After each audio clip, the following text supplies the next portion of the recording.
अस्सलाम वालेकुम, कैसे हैं आप सब। उम्मीद है बिल्कुल ठीक ठाक होंगे। फिलोडेंड्रॉन की बहुत सारी वैरायटीज़ होती हैं और उन्हीं में से कुछ वैरायटीज़ मेरे पास भी है। और आज जिस फिलोडेंड्रॉन के बारे में मैं आपको बता रही हूँ वो है एक बहुत ही खूबसूरत प्लांट जिसका नाम है फिलोडेंड्रॉन लेमन लाइम। आप इसके लीव्स देखिए कितने खूबसूरत हैं, बिल्कुल लाइम कलर्स के हैं और कितने अच्छे लग रहे हैं। अच्छा, ये प्लांट मेरे पास बहुत सालों से है, इसके कितने ही प्लांट तैयार मैंने किए और अभी भी आप देखिए इसका पूरा पॉट भरा हुआ है। ये प्लांट एक बहुत ही अच्छा आप समझिए हाउस प्लांट है, क्योंकि हमारे घर में अक्सर ऐसी जगह होती हैं जहाँ पर ब्राइट एंड डायरेक्ट सनलाइट भी नहीं आती है, डायरेक्ट भी नहीं आती है, बस नॉर्मल जो है वो सनलाइट आती है, यानी शेडी एरिया जो कहलाता है। तो आप ये देखिए वहाँ पर ये प्लांट बहुत अच्छी तरीके से ग्रो करता है।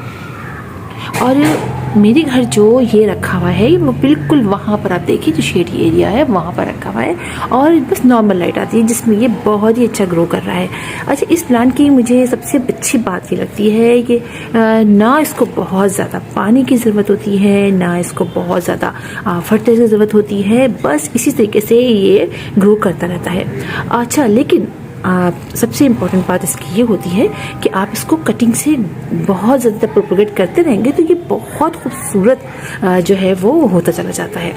और आप देखिए कि मेरे इसी पॉट के अंदर कितने सारे इसके प्लांट लगे हैं, यानी ये किसी भी तरह के पॉट में लग जाता है, चाहे प्लास्टिक के पॉट हो, चाहे जो हम गमले होते हैं मट्टी के उसमें लगा लें। हाँ, बस आपको करना ही होता है कि आपको चेक करके पानी डालना होता है। अगर पानी आप बहुत ज़्यादा डाल देंगे तब ये प्लांट ख़राब हो जाएगा, क्योंकि इसके अंदर ऑलरेडी काफ़ी इस किस्म में पानी होता है और ये अच्छा मतलब समझिए आप पानी को ज़्यादा पसंद नहीं करता है, लिहाजा आप जब भी पानी डालें इसको चेक करके पानी डालिए।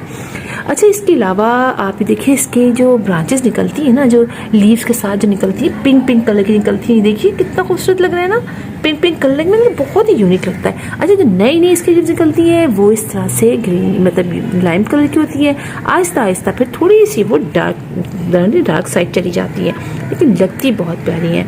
अच्छा, ये बहुत ज़्यादा ऊंचा तो नहीं जाता है, चढ़ तो नहीं जाता है जिससे मनी प्लांट चला आता है, लेकिन देखिए किस तरीके से मैंने इसको यहाँ पर किया, ये इस तरीके से पूरा नीचे की तरफ ऐसे जा रहा था।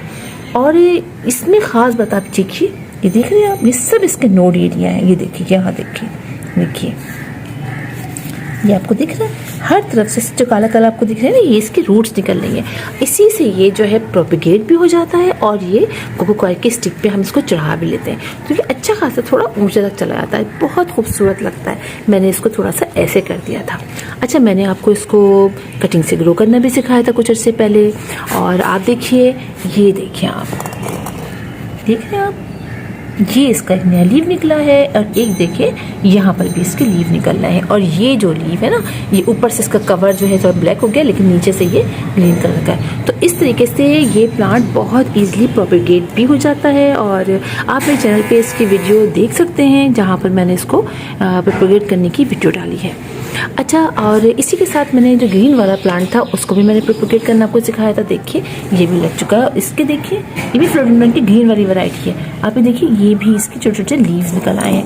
तो इस तरीके से बहुत ईजिली आप इसको प्रोपेगेट भी कर सकते हैं, साथ में इसके बेबीज भी निकलते रहते हैं। और कैसे प्रोपेगेट किया था वो आप चेक कर लीजिएगा।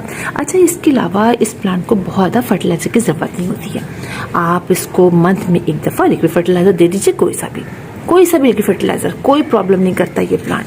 और दूसरी बात ये कि इस प्लांट को आप जो है वो इसकी अच्छी जो मिट्टी जो है ना वो आपने अच्छी बनानी है, जैसे कि पानी बहुत ज़्यादा ये पसंद नहीं करता कि इसके अंदर पानी जमा होता रहे, लिहाजा आप जो मिट्टी बनाइए उसके अंदर आप डालिए सैंड भी लीजिए, कोकोपीट भी लीजिए, गार्डन सॉइल भी लीजिए और फर्टिलाइज़र भी डाल लीजिए। उसमें आप कोकोपीट, आप कॉम्पोस्ट, गोबर की खाद, बोन मील जो आप अच्छी है तो इसको पार्ट में कर लीजिए, 4 पार्ट लीजिए, सॉइल बनाइए उसमें और सब में इक्वल क्वांटिटी में सब मिला के डालिए, तो फिर आपका प्लांट जो है वो बहुत ही अच्छा ग्रो करता रहेगा। अच्छा, ये देखिए नए नए इसके बहुत ईजिली लीव निकलते हैं। अच्छा, आप इसको ये समझिए आप इसको अपने बैल्कोनी वगैरह में रख सकते हैं, वहीं पर इंडोर रख सकते हैं, लेकिन हाँ खिड़की के पास रखिएगा जहाँ थोड़ी सी इसको सनलाइट भी इनडायरेक्ट मिल जाए, तो ये फिर बहुत अच्छा ग्रो करता जाएगा। और आप देखिए इसी के अंदर मैंने कितने सारे आपको दिखाई दे रहे हैं ना, एक प्लांट लिया था मैं, उससे मैंने कितने प्लांट तैयार किए और इसके अंदर भी कितने सारे आप देखिए नीचे कटिंग लग जाती है। तो बहुत ईजिली से मनी प्लांट हम करते हैं ना, तो उस लिहाज उसी तरह आप इसको भी लगाइए। अच्छा, ये पानी में भी आप इसको लगा सकते हैं, पानी में भी बहुत अच्छा ग्रो करता है, लेकिन बात वही है उसको ऐसी जगह रखना होगा जहाँ पर थोड़ी सी इनडायरेक्ट को सनलाइट भी मिलती रहे। और अगर आपको लगता है कि आप पैसे लगाएंगे आपसे नहीं लगेगा, तो आप पानी में प्रोपेगेट करके लगा लीजिए। बहुत अच्छा प्लांट है और आप यकीन जानिए गार्डन में इतना प्यारा लुक देता है। आप गर्मियों में आए दूर से, आप जैसे इसको देखेंगे आपको मज़ा आ जाएगा। ग्रीन ग्रीन कलर के ये लीव जो है और ये जो लाइम कलर के, ये बहुत ही खूबसूरत लगते हैं ना, लग रहे हैं ना खूबसूरत। तो बस इस प्लांट को आप इजीली अपने घर में लगा सकते हैं और बहुत अच्छा टाइम है ये सब। आप अपने जहाँ अपने प्लांट्स के कलेक्शन में जो मौसम अच्छा है आप इजाफा करना चाहें, तो इस प्लांट को आप ज़रूर अपने गार्डन में जगा दीजिएगा। तो फिर इंशाल्लाह आप लोगों से मुलाकात होगी किसी और वीडियो में किसी और टॉपिक के साथ। तब तक के लिए अल्लाह हाफिज़।